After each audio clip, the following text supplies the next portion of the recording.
आप सबके चहेते प्रतिभाशाली लोकप्रिय पवन सिंह का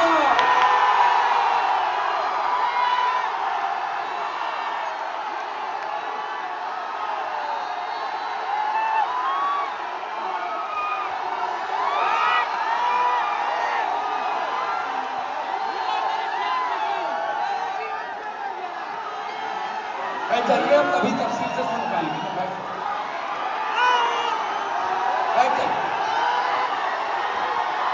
क्या कह रहे हैं? और आप लोग जब गरज देते हैं ना भैया, सीना चौड़ा हो जाता है।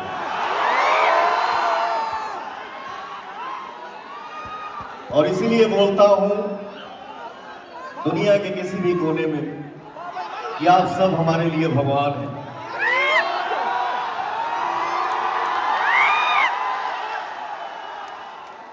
सबको सादर प्रणाम।